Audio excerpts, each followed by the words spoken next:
Hey guys, my name is Danish and welcome back to my channel, and today I'm gonna kick off the resurrection of an old series that I had, which I started the channel with, which was smartphone spec breakdown. And the catalyst for all of this was the release of the OnePlus NORD 2. So without further ado, let's just get started.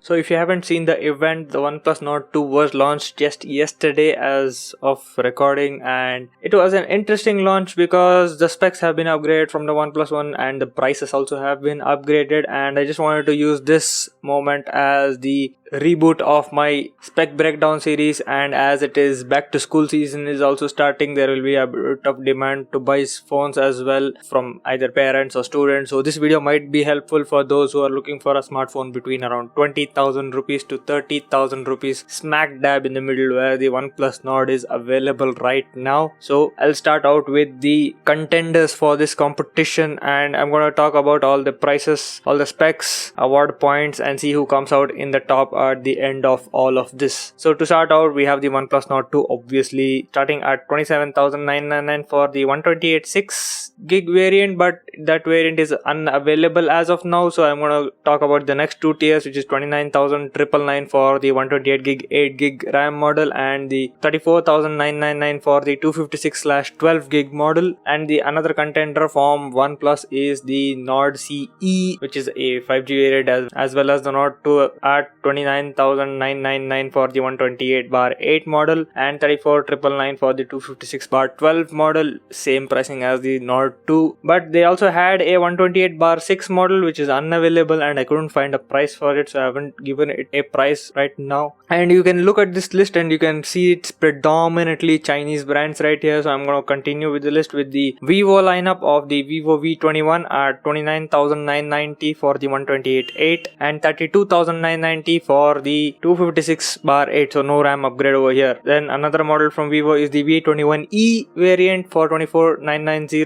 for the 128/8 model. And then we have two from the Y lineup from Vivo, that is the Vivo Y72 at 20,990. This is the lower end of this budget for the 128/8 variant, and the Vivo Y73, which is also at 20,990 for the 128/8 variant. And then we have three contenders from Oppo. So the Oppo Reno 6 for 29,990 for the 128/8, the Oppo F19 Pro Plus for the 25,990, and the Oppo F19 Pro standard variant for 21,490 for the 128/8 and 23,490 for the 256/8. Then we have three from MI. So MI11X for 29,990 for the 128/6, 31,990 for the 128/8. And then we have the Mi 11 Lite for 21,990 for the 128/6 again, and 23,999 for the 128/8 variant. And the third and final contender from MI is MI10i, which is for 20,999 for 64/6, which is not a variant I'll recommend anybody. And then the two other tiers are 21,999 for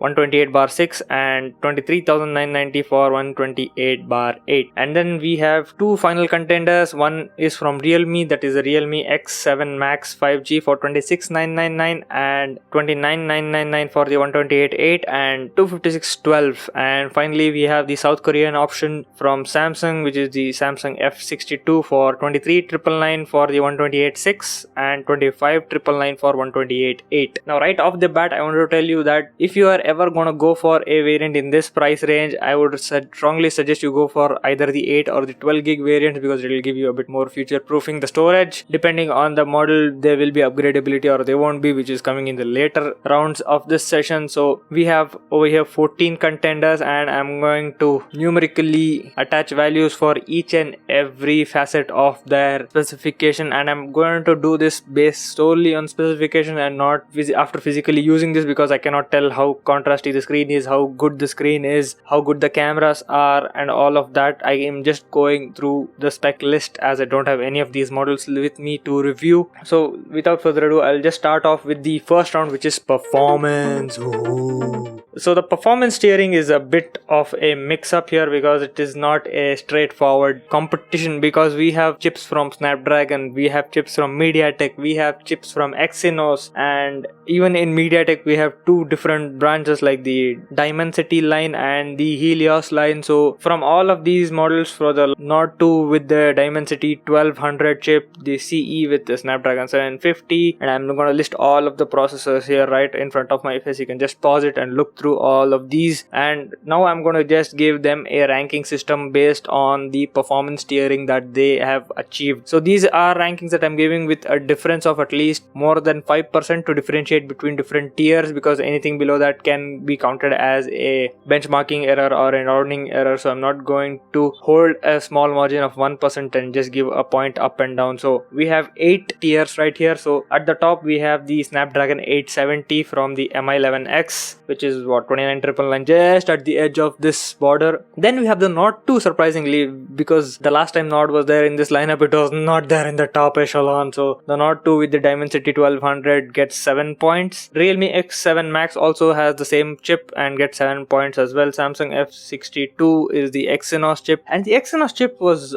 faster than most of the other chips, the Dimensity 900, 800, Snapdragon 750G, G95 Helios, 732, 720G was near the top, and I'm surprised with Exynos, and I hope that they come up and beat the Snapdragon processors, but I think it's still a bit long way off. So Samsung gets 6 points, Oppo Reno 6 with the Dimensity 900 gets 5 points, Vivo V21 and Oppo F19 Pro Plus get 4 points for the 800U. The Nord CE with the Snapdragon 750G gets 4 points, Mi10i gets 4 points, Y73, 11 Lite, V21e and Y72 and the Oppo F19 Pro are at the bottom with 4, 3, 2 and 1 points. I'll have it displayed right here so you can count it and track it as I go through all of the ranges and all of the tests that I'm going to put these processors through. So round 1 is a easy round with just base performance, and the round 2 is the storage tiering that I'm going to consider, because UFS 3.1 and UFS 2.1 or 2.2 makes a huge difference in the terms of the responsiveness of the processor and the responsiveness of the storage and boot times and general use case. It actually improves efficiency because there's a lot less time the processor is waiting for data to be given to it so that it can process and complete the operation. So with that in mind, all the phones with UFS 3.0 or 3.1 get 1 point, and the processors and the phones with 2.1, 2.2, 2.0 don't get a point. So I'm not deducting, but I'm only giving a point to the winner. So at the end of round 1 we have round 2, Mi11X gets 1 point, Nord 2 gets 1 point, X7 Max gets 1 point, and the F62 gets 1 point for UFS storage. And you can see that these are all the upper echelon in terms of performance, which also does demand a good amount of storage to not be a bottleneck. So that is a good thing to see over here. And the next thing is I'm gonna talk about is the screen resolution and the screen size, and here is something that is a level playing field because all of them are 6.4 inches and above. All of them have a 1080 by 2400 AMOLED screen, other than the Vivo Y72 which has an IPS screen. So all of them don't have a huge drawback that I can deduct a point on, so I'm just going to call it a draw in that round. And the next thing is refresh rate, because this is something of an up and coming thing that smartphone manufacturers have to jump on really quickly to provide the best experience for a budget, and most of these have figured out that 90 Hz is the best bang for the buck right now, and people who want will push it up to 120, and the people who are looking to cut corners cut the wrong corner here and give only 60 Hz to their phones, which are the Vivo V21e, the Vivo Y73, the Oppo F19 Pro and Pro Plus, and also the Samsung F62. All of them have 60 Hz screens and don't get an additional point here. So the people who would get an additional point here are the 90 Hz refresh rate, and the 120 Hz refresh rate gets 2 additional points. So the Nord 2, Nord CE, V21, Y72, the Reno 6, Mi11 Lite, all of them get 1 point extra, and the Mi11X, Mi10i, Realme X7 Max get 2 points extra. So the mix up is slowly getting better and better, and the points are moving up and down. And the next round I'm going to talk about is IP rating, because really there is no competition here, because other than 2 phones, really none of the other phones comes with an official IP rating, and this is mostly to save costs and the testing expenses that they have to go through to get this certification. So other than the Mi 11 Lite, which has an IP53/industry resistance, and the Realme X7 Max, who just has a splash resistance but no IP rating next to it, so I'm not gonna give it a point. So the Mi 11 Lite gets one additional point over here for its IP rating and just a bit more stress-free life for the owner who buys that phone, because it's not gonna get damaged from a light soak. And then I'm going to come to the build of these things and the materials used, and at this price point, looking for a glass metal sandwich is not really feasible. Only a few phones in this list also are just glass and metal. So the Oppo Reno 6, F19 Pro Plus and the Mi 10i are the only devices that have a glass sandwich with an aluminum frame, and all of the rest have either a glass to glass sandwich plastic frame in the middle, or just glass at front and plastic frame and plastic back as well, to save costs and give you the savings in terms of the price that you're going to buy this. So I'm not going to penalize anybody on this, so standings stay the same. But now coming on to the camera scenario, so this is an interesting one because of all of the filler sensors that people are using to add to their devices, and I'm just not going to consider any sensors. Okay, so the 2 megapixel macros, the 2 megapixel depth, or the 2 megapixel mono, or the 5 megapixel macro, or the 5 megapixel depth cameras, all of these are unnecessary. They don't count as real cameras. They're just there to spec up and bump up the amount of cameras to make the phone more appealing in a way.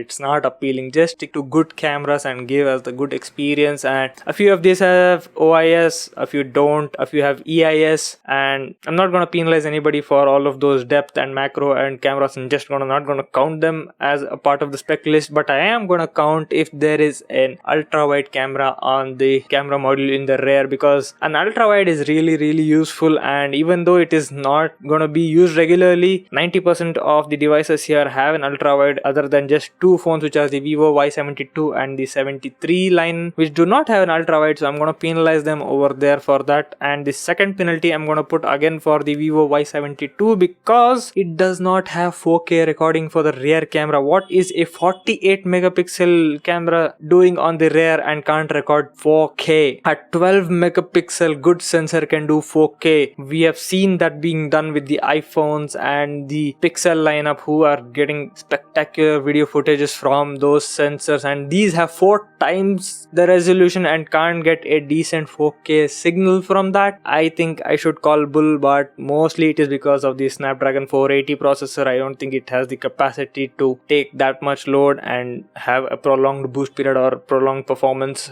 and not lag in front of you. So I guess that is more of a downside of the processor rather than the rest of the hardware. But for the price that is there at the bottom of 20,000, I am not gonna expect much, but still, because they are in this price bracket and in this comparison, I have to penalize them for that and reduce one more point for them. So coming on to front cameras, all of them have a single front camera sensor. Nearly all of them can do 1080p 30, other than 3 phones, which are Vivo V21, V21e and the Samsung F62, which can do 4K 30 from their selfie camera. So if anybody is looking to vlog from their phones, these are the phones that you might have to look at in this price range. So all these 3 phones get plus 1 point for their 4K selfie recording capabilities. Now coming on to the next field, which is battery life. So anything which is between 4000 and 5000 milliamp hours is something that I would respect and hope to be there, and all of these phones have the same criteria and they are filling in within this bracket. But one phone stands out, which is the Samsung F62, which has a 7000 milliamp hour battery, and I will provide it with an additional point over there for this Samsung. Don't call me a fanboy over here because I'm giving Samsung points, but these are points that you should be giving where there are features that are there to back it up, and I'm being transparent with you and telling you all the features that are there and that are relevant to a user, which will be visually and felt through their use. So I'm going to continue with the charging also, and all of these phones have at least a good 18 watt power quick charge capability, and a lot of them go beyond that. See, the Nord 2 goes at 65 watts, the Oppo Reno 6 gets 65 watts SuperVOOC charging, and the Realme X7 gets 50 watts, and all of them have a good amount of charging that can be done with a bit of patience. And I don't think and count the higher capacity of the charging capabilities, because again, if you're charging that fast, you're also degrading the battery at the same rate. So it's a bit of a balancing act and something of a personal preference that a person can use. Either they'll predominantly concentrate on keeping the battery alive and in a good healthy state for longer than just get a full day's charge in half an hour and push so much current in the battery that that it starts to degrade a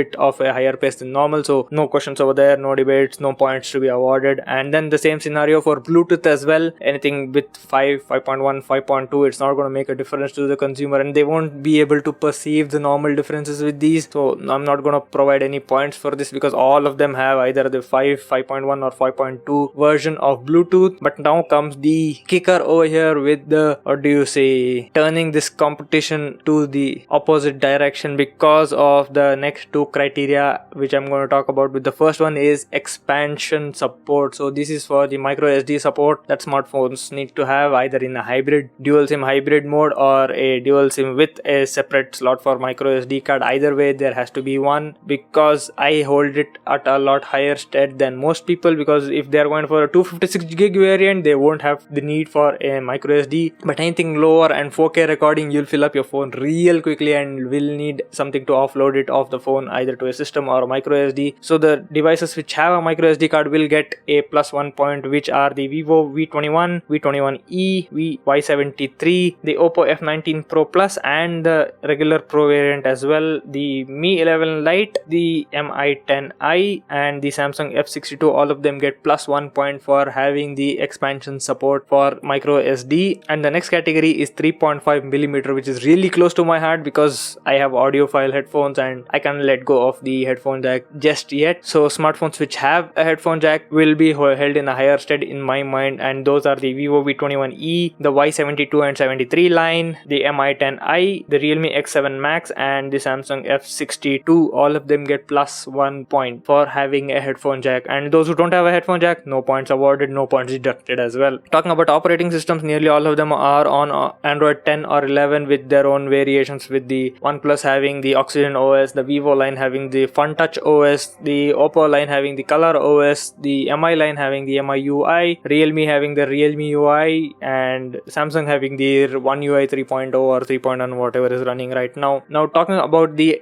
other salient features that are there on smartphones, a few of these smartphones are 5G capable, and I'm not going to award any points for this because 5G is not something that's really necessary right now or in the upcoming few years, because it's not going to affect our lives as drastically as you think they are. But there might be a bit of a future proofing there, but those are features that you might be happy to have, but you won't be sore if you don't have those features. So again, the same situation with the IR blaster and NFC. If you don't see it, you don't use it at all, it's not going to matter to you. Same goes for Wi-Fi 6, because Wi-Fi AC is more than enough for you, and you don't need the Wi-Fi AX extension or the additional capabilities of that because you're not going to use it. But the one thing that you are going to use is stereo speakers, and it's going to make a difference instantly when you look at a video or watch a YouTube video or play a game with stereo speakers on the phone. And only 5 phones here have stereo speakers, and they make a big difference. And those are the Nord 2, Mi 11X, 11 Lite, and 10i, all 3 of them, and the Realme X7 Max. So all these 5 phones get +1 point over here. And you might be considering, what criteria did I use to add up and create this listing for smartphones? And I had 2 simple ones. The base model should fit in the price budget, and the prices are whatever they were when I started researching this project, which was about 3 days ago. And what the OnePlus Nord 2's prices were just released last night when the phone itself was released last night. I'll have another long video comparing all the Nord lineup right now and the CE version and the old version, the Nord 2, and compare the scaling of performance and the hardware in another separate video. So if you want to watch that video, get subscribed to my channel and ring the bell icon to receive notifications of that video, or comment down below in the video that you want to see such videos and I'll make them. And the other criteria that I used is all of these phones were launched in 2021. Predominant reason for this is for you to get software support of 2 years from the day you purchase it. So if you buy the phone in this year, you will get 2 years of support or 2 versions of Android. And with Samsung it's 3 years, and some of the other companies are also slowly warming up to the idea of giving a lot more longer software support to their devices. So hopefully that does help in a way. But right now, coming to calculations and all of these you might have been following and keeping track of, and at the top, at the end of all rounds of hardware deep dive and digging through and awarding points to all the devices here, the device that comes out on top is the Realme X7 Max. Now this is not a big surprising point to me, because the same price point last year with the same OnePlus Nord as a competitor, the Realme X3 and X3 Super Zoom were the winners for the value category, because they good devices with all of the right feature sets or the right performance or the right price point. So Realme X7 Max is number 1 with 12 points. Mi11X is a good contender and second place at 11 points, and the third place is the surprising with a tie between the F62 and the Nord 2 at 10 points. Last time around the Nord wasn't even in the top 5. Here it is in the top 3, which is an improvement, and I tip my hat to OnePlus for making a device that is competitive in nature. So it is there in the mix in the top 3 to fight for which phone the consumer can buy for the best value for money and the best performance for money and the best feature set all around. So kudos to OnePlus. I thought I would sit and